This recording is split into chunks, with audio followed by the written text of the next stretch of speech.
തണുപ്പ് കാലത്തും എന്നെപ്പോലെ ഐസ്ക്രീം കഴിക്കാൻ ഇഷ്ടമാണോ? എങ്കിൽ പിന്നെ വെറും 3 ഇൻഗ്രീഡിയൻസ് ഉപയോഗിച്ച് വീട്ടിൽ തന്നെ നമുക്ക് വളരെ എളുപ്പത്തിൽ നല്ല ടേസ്റ്റിലൊരു ഐസ്ക്രീം ഉണ്ടാക്കാം. അതിനായി ഒരു മീഡിയം സൈസ് പഴുത്ത മാങ്ങ ഞാൻ എടുത്തിട്ടുണ്ട്. ഇതൊന്ന് കട്ട് ചെയ്ത് നമുക്ക് മിക്സിയുടെ ജാറിലോട്ട് മാറ്റാം. അധികം പുളിയില്ലാത്ത മാങ്ങ വേണം ഐസ്ക്രീം ഉണ്ടാക്കാനായിട്ട് എടുക്കാനായി. ഞാനിവിടെ കുറച്ച് പുളി ഉണ്ടായിരുന്നു. അതിനായിട്ടാണ് വെറും 3 ടേബിൾ സ്പൂൺ പഞ്ചസാര കൂടെ ഇതിലോട്ട് ചേർത്ത് കൊടുത്തിട്ടുണ്ട്. പഞ്ചസാര തികച്ചും ഓപ്ഷണലാണ്, നിങ്ങൾക്ക് വേണമെങ്കിൽ മാത്രം ചേർത്ത് കൊടുക്കാം. ഇതിലേക്ക് 1 ടേബിൾ സ്പൂൺ കണ്ടൻസ്ഡ് മിൽക്കും കൂടി ചേർത്ത് കൊടുത്ത് നമുക്കൊന്ന് ബ്ലെൻഡ് ചെയ്തെടുക്കാം. ഇനി മിൽക്കി മിസ്റ്റിൻ്റെ ഫ്രഷ് ക്രീമാണ് ഞാനിവിടെ എടുത്തിട്ടുള്ളത്. അതൊരു പാക്കറ്റ് നമുക്കൊരു ബൗളിലോട്ട് ചേർത്ത് കൊടുക്കാം.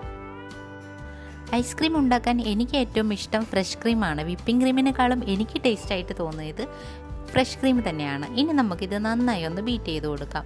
ഒരു 2 മിനിറ്റോളം നമുക്കൊന്ന് ബീറ്റ് ചെയ്തെടുക്കാം. അതിനുശേഷം ഇതിലേക്ക് മധുരത്തിന് ആവശ്യമായ കണ്ടൻസ്ഡ് മിൽക്ക് കൂടി നമുക്ക് ചേർത്ത് കൊടുക്കാവുന്നതാണ്. ഒരു 3 ടേബിൾ സ്പൂൺ ഞാൻ ഇതിലോട്ട് ചേർത്ത് കൊടുത്തിട്ടുണ്ട്. ഇനി നമുക്കിതൊന്ന് വീണ്ടും ബീറ്റ് ചെയ്തെടുക്കാം. ഒരു ക്രീമി ടെക്സ്ചർ ആവുന്നത് വരെ നമുക്കിതൊന്ന് ബീറ്റ് ചെയ്ത് കൊടുക്കാവുന്നതാണ്.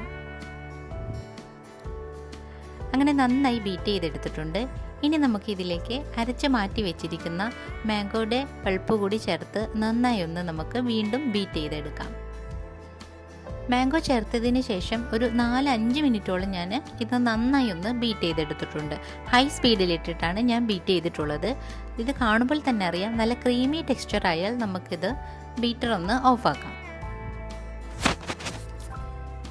കണ്ടോ, ഐസ്ക്രീമിൻ്റെ ബാറ്റർ റെഡിയായി കഴിഞ്ഞു. കാണുമ്പോൾ തന്നെ അറിയാം എത്ര ക്രീമിയാണെന്ന്. ഇനി നമുക്കിതൊരു സെറ്റിംഗ് ട്രേയിലോട്ട് മാറ്റാം.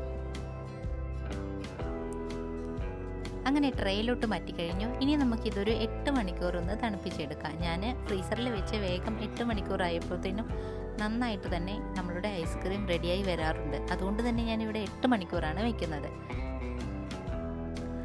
അങ്ങനെ നമ്മളുടെ ഐസ്ക്രീം 8 മണിക്കൂറിനുള്ളിൽ തന്നെ നമുക്ക് നന്നായിട്ട് തന്നെ എല്ലാവിടെയും നല്ല തണുത്ത് സെറ്റായി വന്നിട്ടുണ്ട്.